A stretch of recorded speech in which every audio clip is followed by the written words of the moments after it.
How many dreams have been abandoned because someone believed failure was the end of the story?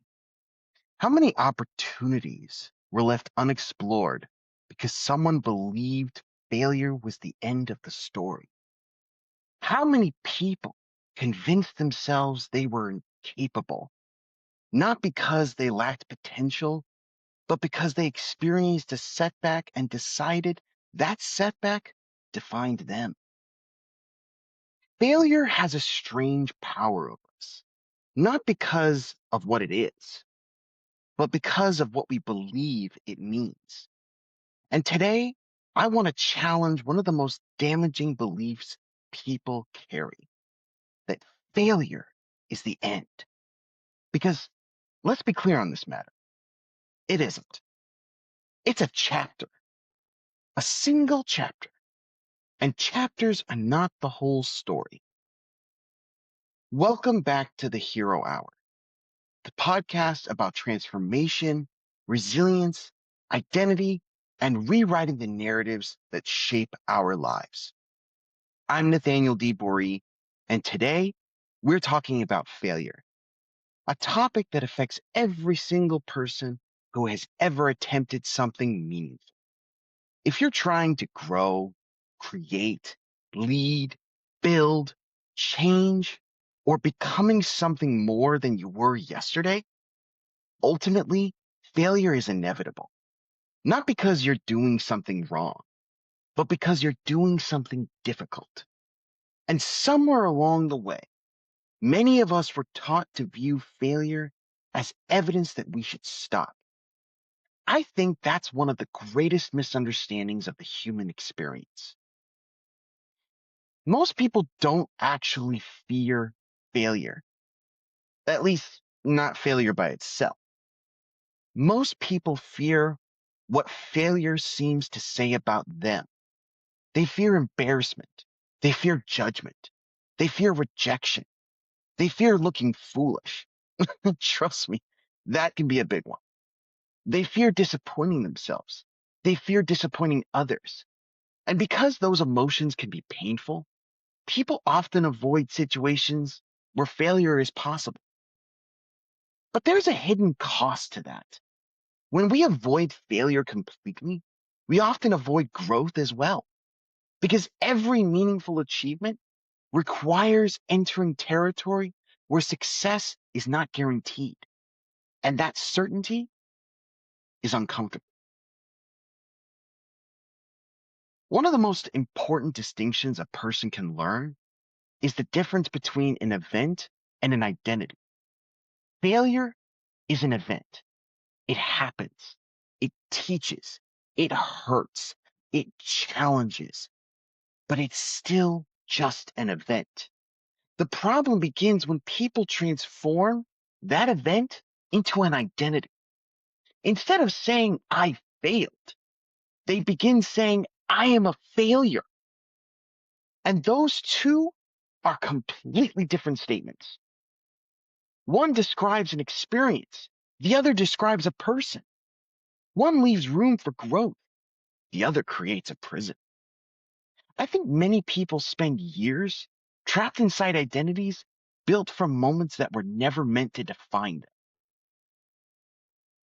Think about your favorite stories, movies, books, legends. Heroes almost never succeed immediately. In fact, they struggle. They doubt themselves. They make mistakes.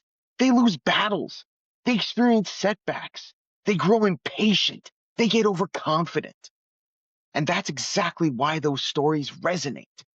Because deep down, people recognize something true.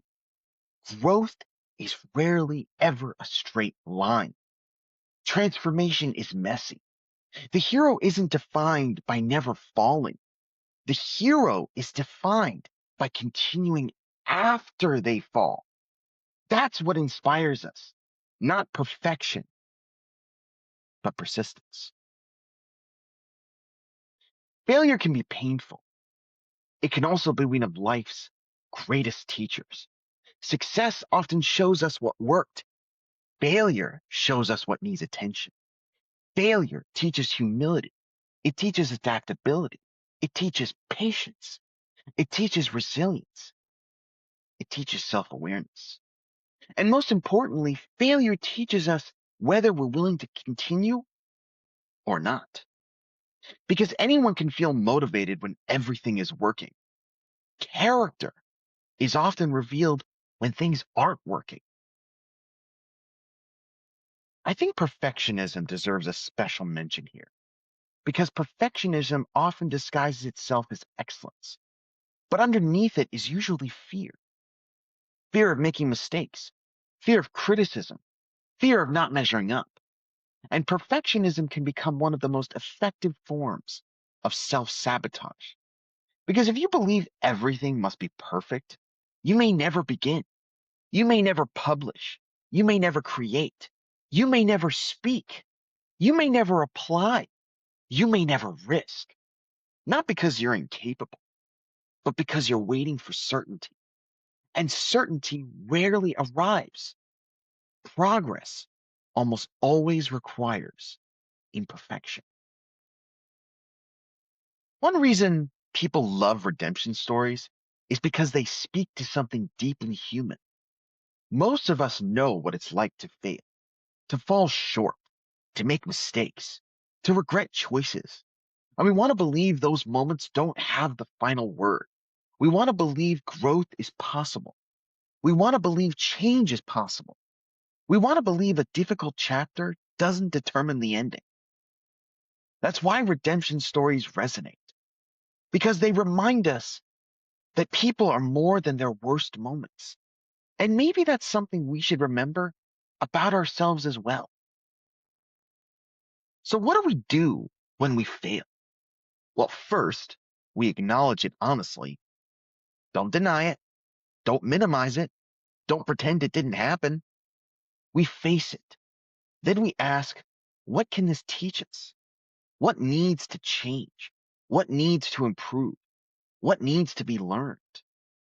And after that, we continue, not recklessly, not stubbornly, but intentionally, because failure becomes valuable when it informs the next step. If you're listening to this today, carrying the weight of a recent failure, I want you to consider something. What if this isn't the end of your story? What if this moment is not proof that you should quit, but an invitation to grow? What if the lesson you're searching for is hidden inside the setback itself? You don't have to like failure. Most people don't. But you don't have to let it define you either. Your Because your worth is bigger than your mistakes. Your future is bigger than one outcome. And your story is bigger than one chapter. So here's this week's Heroes Challenge. Think about a failure that still affects how you see yourself. Write it down, then answer 3 questions. What happened? What did I learn? What story have I been telling about myself about this experience? And finally, is that story helping me move forward or keeping me stuck? Because sometimes the most important thing we can do is separate the lesson from the identity.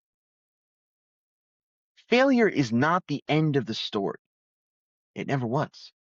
It's a chapter, a lesson, a challenge, a turning point. And sometimes it's the very thing that prepares us for what comes next. The people who transform their lives are not the people who never fail. They're the people who refuse to let failure have the final word. Thank you for spending another hero hour with me. And until next time, be the hero of your own story. And as always, rewrite the narrative.